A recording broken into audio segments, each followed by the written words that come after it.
In today's video, I'll show you how to install Trainer in Call of Duty Modern Warfare Remastered.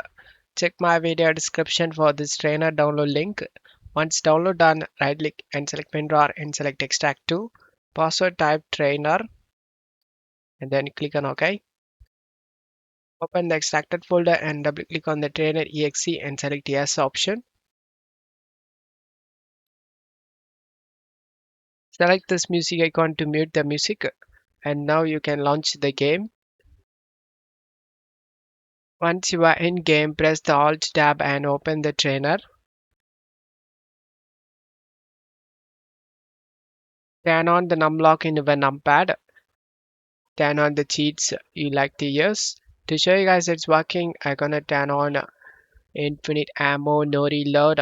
Press the 2 key in your numpad, 3 key in your numpad, and infinite breathe, no recall, 5 and 7 key in your numpad. Once you turn on the cheats, get back game. I show you guys it's working.